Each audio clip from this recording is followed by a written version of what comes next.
apart from all that, welcome everybody to Christmas in the Fall. This is the third session, and we've got two songs we're going to work on today, O Tannenbaum and The First Noel. I had mentioned earlier I was going to be doing one easy song and one song that's a bit more difficult. But these two songs are actually very simple. So once we kind of move through them, we'll be using this opportunity to work with different techniques of playing them, from finger picking to flat picking, different rhythms, different things that we can do. They're very short, and you can repeat them over and over again. So what we're looking at doing is maybe changing things up a little bit every single time we move through. And even just playing chords so we can carol and sing and have others sing with us while we're playing these. So go ahead and get out O Tannenbaum, and we'll do our usual exploration of everything. Check, check. Let me get this going over this way. All right, all right. I'm going to share the screen now. AirPlay, sharing computer sound. Clicking on share here. Okie dokie. And I'm going to drag across the iPad screen and bring up O Tannenbaum. Okay, we're in markup already. As normal, what I like to do, and every time I'm looking at somebody else's tablature, I like to go in there and take a look at everything so there are no surprises waiting for me when I play through it the first time. As much as I want to jump into it right away, it's really a good idea to take a look at everything and plan your approach so you can have a nice, smooth first time through. So the first thing we're going to look at is going to be, we are in DAD tuning, and our key signature, there's one sharp, F sharp on the staff there, so we are in the key of G. We're not capoing though, which is kind of cool. We're going to be playing a lot of this, or all of this, out of the bar 3. But so we don't use a capo, and that enables us, the capo is nice for a quick, easy way to get into a different key, but wherever that capo is locked on, everything south of the capo, or rather north of the capo towards the headstock, we lose the ability to play those notes. So when you are playing without a capo in the key of G, you're going to be able to get those lower notes in the second, first, and the open position. So that's really nice because it doesn't take us higher up. It doesn't make us a higher pitched instrument at that point. We still have the ability to use all of the fretboard. So in the key of G, and our time signature is 3/4. So we have waltz time. We have 3 beats in the measure, and the quarter note is what gets the beat. Next thing we do after we take a look at all of those fundamentals is look at the navigation. And this is really super simple. We're here on the main page. We don't have any repeat symbols, first or second endings. And then we're just going to go ahead and move to the second page, and boom, that's it. Nothing fancy. We're just going to play straight through, and then we can repeat after that. Now, I will mention real quick here that you'll notice in the last measure that we do have a 1.5 fret reference on the middle string in measure 17. Don't worry about that. You do not need the 1.5 fret to play what's happening there in the last measure. That's if you do have the 1.5 fret, it's a cool thing that you can do. But you don't have to do it, and I will play it that way first and then demonstrate how to do the 1.5 fret. So after we've taken a look at the navigation, which is very, very simple on this point, the next step is to go measure by measure and just identify if there's anything that seems unfamiliar to you. If you're used to seeing the bar 3 and what's happening on the melody string, that's not going to be a big deal. If you're looking to measure 4, you can see we have a 2-3-4 slant-shaped D major chord there, and then we go into 2 L-shaped chords, G major 3-3-5, and then A minor 4-4-6. Very, very simple moves there. 0-0-2 you're probably familiar with. It's sometimes your eye may look at something like measure 5 on the downbeat, 3-3-4. It's kind of a squashed L-shaped G major chord. What's happening there is we're providing the bass notes and the middle string notes for a G major, but the melody is actually playing an A on the downbeat. A is not part of a G major chord, but that's fine. It's a passing tone. It's not hanging out there for more than a beat, and that's normal. So whenever you see a chord shape that's not a pure chord, normally it means that you've got support for that chord using notes of the actual chord, and then the melody might be something that's not actually in the chord itself. It doesn't necessarily change the nature of the chord, but your eyes may go, huh, what's that? And what we're doing there is basically we're assigning a passing tone to an established chord, that like the 3-3-5 that we're used to. And then we'll go ahead and move over to the second page. 5, 6, 7, we have a G major chord there. The 8, 6.5, 8. That's almost an E major chord, but we're playing it a little bit differently. We're not playing the whole E major. We're not really playing an E major at all, but we're playing sort of a truncated, shortened T-shaped chord there on the second beat. So that may be one that you're not familiar with. Go ahead and think about, first of all, putting your fingers down on that 5, 6, 7. And then figure out how you would play the 5. And I'll go measure by measure and show you kind of how I handle that. And then get into that 8, 6.5, 8. Figure out how you're going to make that move. Or plan a couple of ideas about how you're going to make that move. Measure 11. Again, we have a 4, 4, 7. That's a little unusual, but what we're doing there is we are basically playing an A minor chord, but we are playing a D as the melody. D is not in A minor, but again, it's a passing tone, and it's only there for an eighth note before it moves to 6, and 6 is C, and C is in the A minor chord. So again, an example of using a melody note that's not actually part of the chord, but it's okay. That chord still stands. It's just that we are going to be moving it to something else, probably something that's within the chord. Measure 13, 3, 3, 6, same thing. You know, normally it's a 3, 3, 5 chord. Obviously now at this point we're playing a C. A C is not part of a G major chord, but at this point, for just an eighth note, it moves very quickly across the chord, and that's what you're seeing right there. Those are the things to look for if you're not used to seeing them, and figure out how you're going to play them and make them work. Finally, the measure 17 with the 3, 1.5, 4 is just a pretty way of playing that G major, and we'll handle that here in a little bit. So that really is everything that's going on with O Tannenbaum. So let's go ahead and walk through measure by measure. And what I'll do is I'm going to do this with the music on the page, first of all. And then I'll do it again. And we don't have the overhead view, but I will back up enough to where you can see what's going on the fretboard and show you where I'm putting my fingers. Right now I'll describe it to you in detail so you can get an idea of what's going on. We are coming at this, our starting point is bar 3, so we're going to be placing all of our fingers across the bar, and I tend to play index finger on the bass string, middle finger on the middle string, and ring finger on the melody string for my bar. So we're starting off with a pickup note on the middle string on 3, and then we come across on the downbeat of measure 2. I use my thumb to come up to 4. Other fingers stay where they are. Downbeat of measure 3, we have our G major. Pick up that last eighth note on the melody, and then measure 4. I'm going to come down and to get my fingers into a 2, 3, 4. I use my, at this point, I switched out of the L-shaped chord, index finger, bass, middle finger, middle, and thumb on the melody.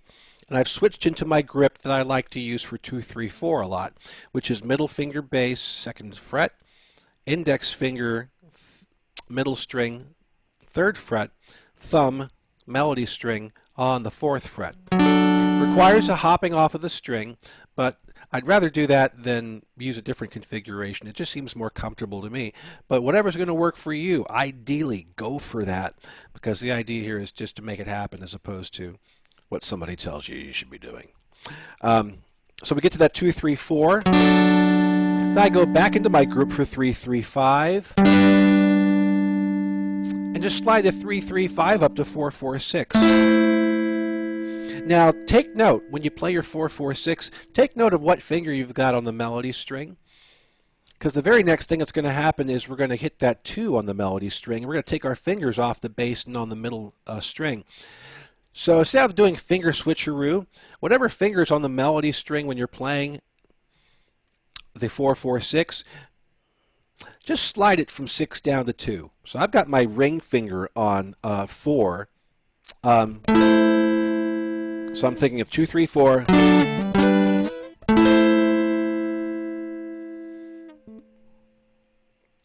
And I guess I should mention this because it may not seem obvious, that I bar my L-shaped chords. So even though we are playing 4, 4, 6, I still have my ring finger on 4 on the melody string.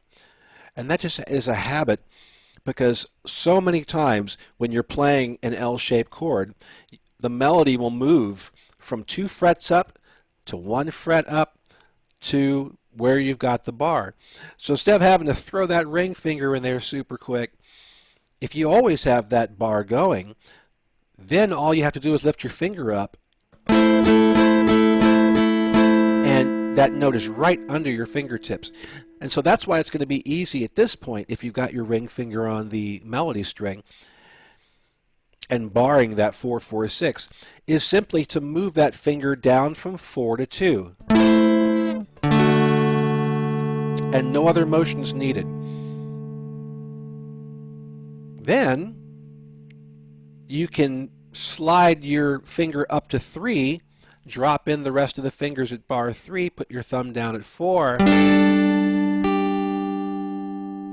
and you're not having to maneuver from string to string. Not a huge deal with this tune.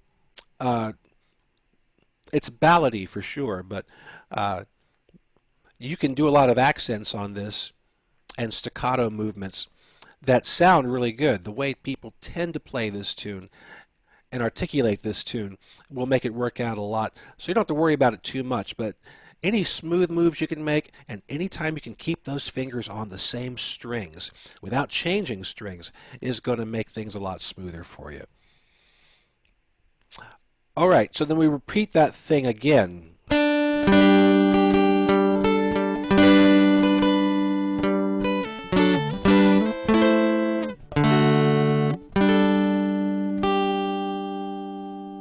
Look at our pickup note at the end of measure 9. That's a 7. So yes, I do realize that it's going to be a huge reach for some of you to get the thumb up there at the 7th fret.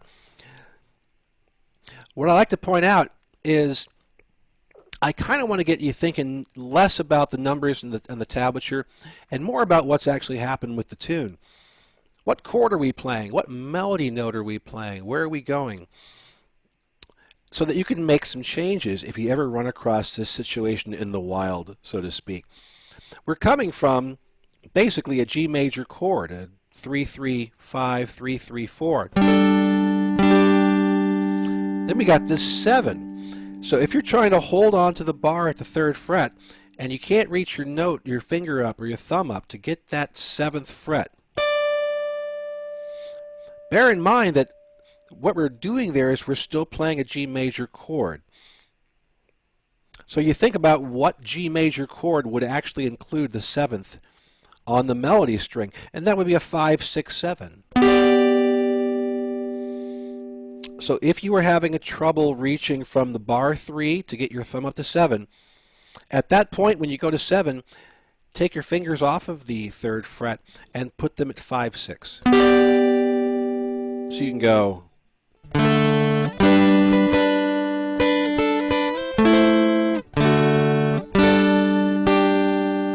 Then take your fingers all the way off, hit your 7 by itself maybe, and then lay your fingers down on 5 and 6. And that's going to set you up for what's happening on the next page, on the downbeat of measure 10 anyway. So if you are having trouble making that reach, holding on to bar 3 while grabbing the 7, switch to the 5, 6, 7 early, or simply Play the 7 by itself and don't worry about holding on to what's happening on the bass and middle string. Use that melody note as a ladder rung to get to the next level. And don't worry about the sustain. Go ahead and cut that chord off and use that melody by itself, and I think it'll work out just fine. You can smooth those edges out however you like. So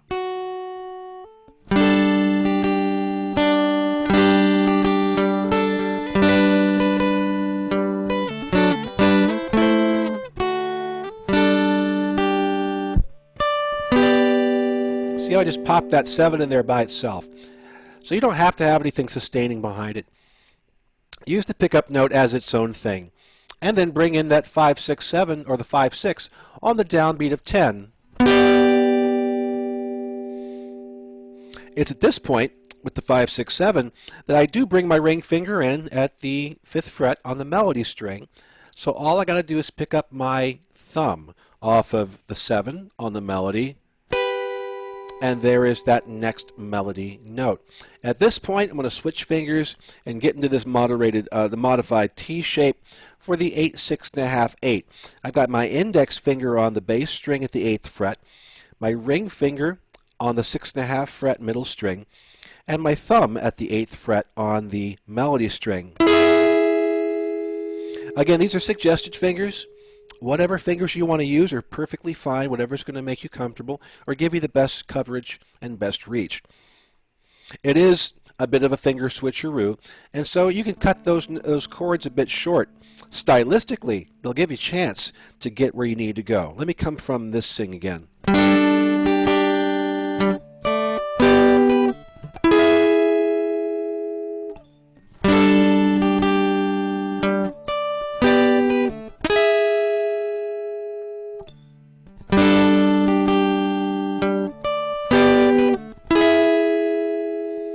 They don't have to be legato. Those chords right there in that movement between the G major, 5, 6, 7, picking up the 5 on the melody string, and then going to the E. This is a partial E major.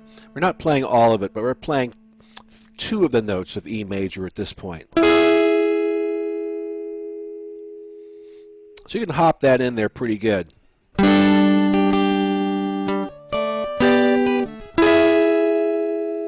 Then pick up with your thumb the 7 on the melody string, come down to bar A,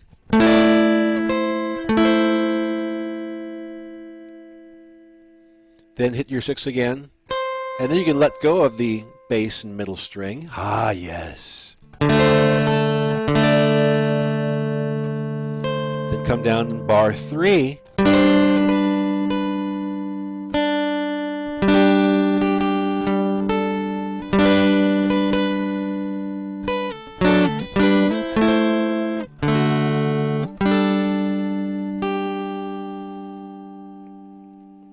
So now I'm going to stop sharing. I'm going to walk through that again and show you what I'm doing with my hands as I back up a little bit. All right. That'll do, that'll do. And so I can see, I'm going to lay the music out here as I go measure to measure. All right. So we're starting off with bar 3 here. Going to pick that middle string. Thumb gets 4. We're into our full L-shaped G major chord here. Then we're going to go into our slant 2, 3, 4. L-shaped 3, 3, 5. 4, 4, 6. Watch your ring finger, whatever finger you've got on the melody string. I'm barring across the 4th fret, so now I can let go of everything else and just slide it down to 2 without taking it off the string. Just trying to minimize how much action I'm doing with my hands. Then I move everything up to 3 and bar it and drop the 4 on the melody string with my thumb. Pick up the thumb, and 3 is already covered with the ring finger because I'm barring all of my L-shaped chords. And then we do that again.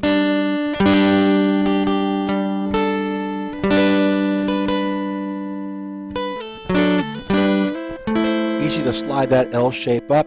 Ring finger comes down, hits the 2, and then up here. If you've got the fingers to make it happen, grab the 7 with your thumb like this. I know, look at that. That's crazy, man. That's like the St. Louis Archway. If you can pull it off, great, because you don't have to do any other motions here at all. And all we're doing really is we're picking up that note by itself. And depending on how fast you're playing the tune, you've got some decay happening off of that bass and middle string. So if you're not comfortable with that stretch, go ahead and play the 7 by itself and get those other fingers into position at 5 on the bass string and 6 on the middle string, and be ready for that instead. So I can go. So I'm already off of the 3rd fret, and now I land at 5, 6, 7 on measure 10. If it's unusual for you to land not only a slant-shaped chord, but using these fingers that I'm using, which is middle finger bass, index finger middle, and thumb on the melody, it might be super weird for you to try and drop that ring finger in all at the same time. So don't worry about it. Land your 5, 6, 7, and you'll have enough time to then go ahead and put your ring finger down to get the 5 there. And then here's where we're going to do that 8, 6 1/2, 8. Thumb comes down to 7, bar 4. Let go of bass and middle and keep your thumb at 6. Bar 3. Pick your middle.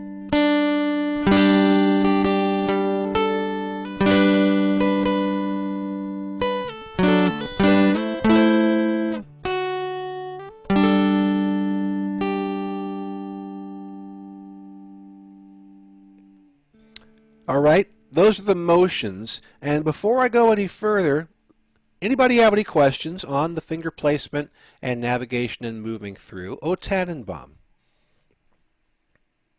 What's that? What did you do with the 1 1/2? I'm going to do that at the very, very end. I wanted to show you the version that didn't have the 1 1/2, and then I'll show you what the 1 1/2 can add at the very end. Any questions on any of the navigation or the movement or the technical part of playing this tune? All right, let me go ahead and play through it a few times, and I'm just going to do different stuff and kind of talk about what it is that I'm doing, and then I'll add that 1 1/2 fret part at the end.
Another thing is, at the very end, I simplified this little part here,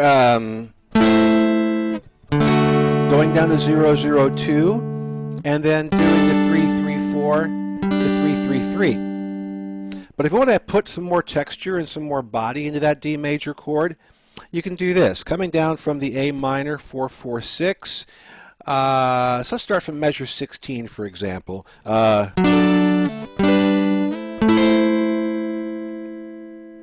So we know that our melody is at 2. And then we're playing an open drone. So it's D major. So we can also fill in the rest of that D major chord. 3 on the middle string, 4 on the bass string. And that'll give us a little bit more harmony when we're playing that too. So you can go...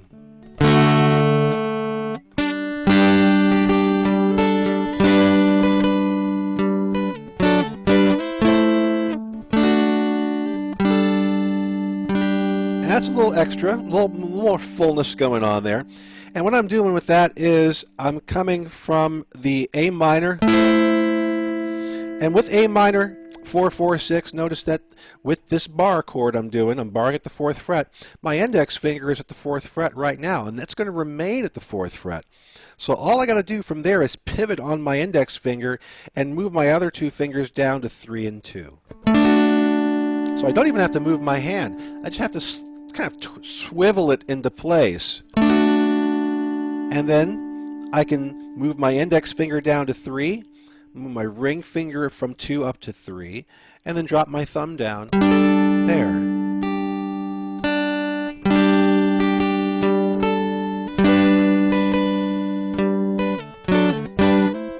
Watch the swivel.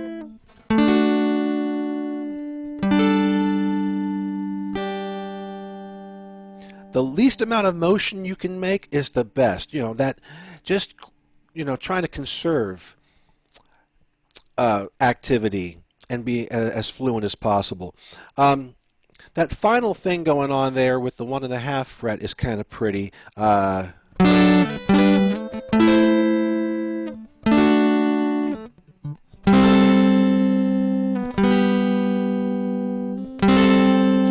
A little bit of harmony if you have the 1.5 fret.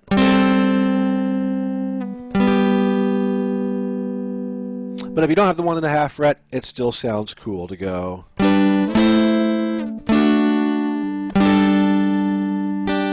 But if you do have the 1.5 fret, you might consider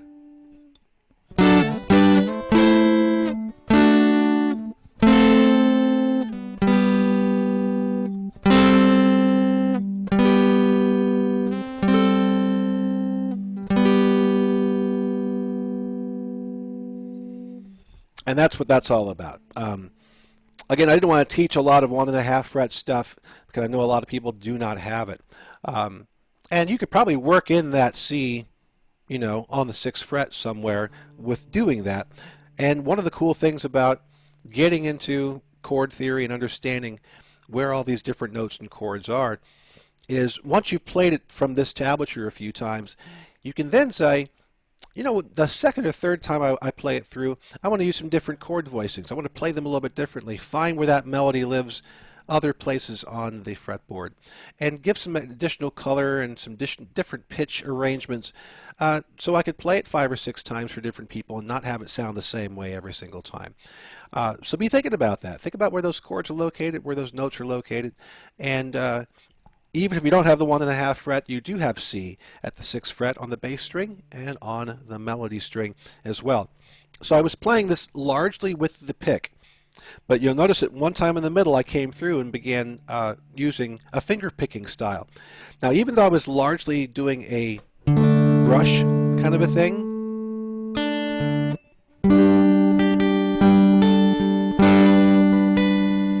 there were times I used the pinch, and the pinch method is a way of sounding all 3 strings at the same time.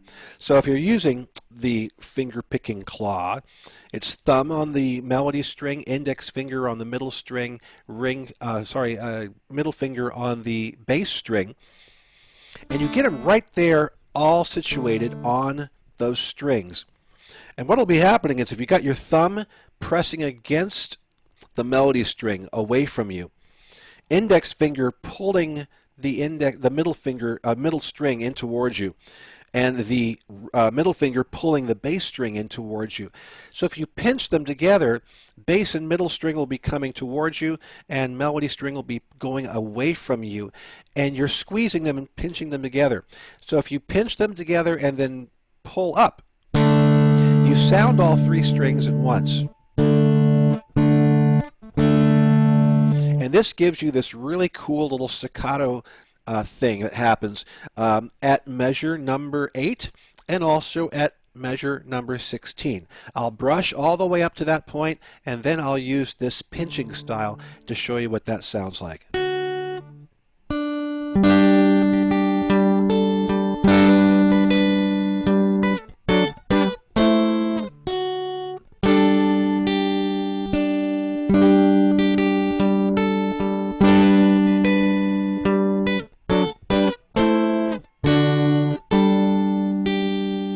And it's nice. Instead of having the same old, brush and drag, it just sounds those notes and it just makes them pop. It sounds the chords all together, and it's kind of a neat thing that you can do to change up the style as you move through the piece. And so you can strum it, you can flat pick it, you can add in a little extra bits of beats on the bass string and on the middle string to kind of keep things percolating.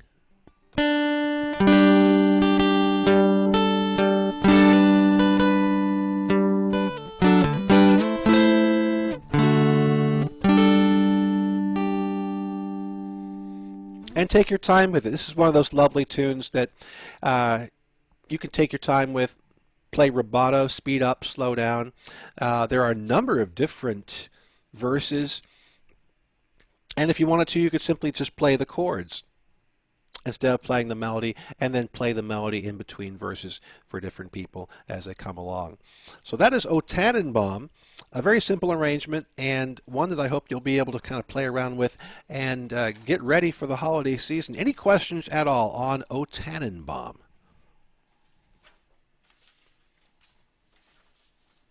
Bing, could you look at measure 10 again, or could I watch your measure 10 again, just to see where you go into that 8, 6.5, and 8? Yeah, it's coming from measure 9.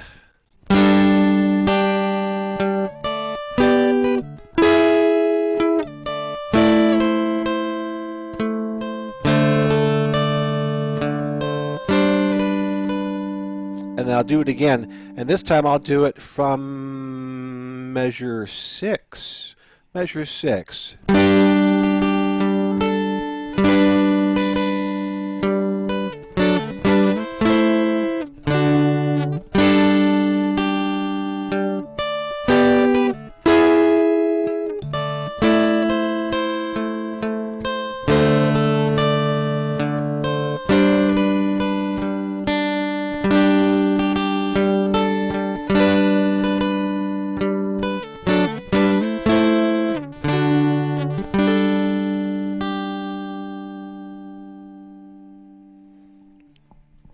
Could you see that?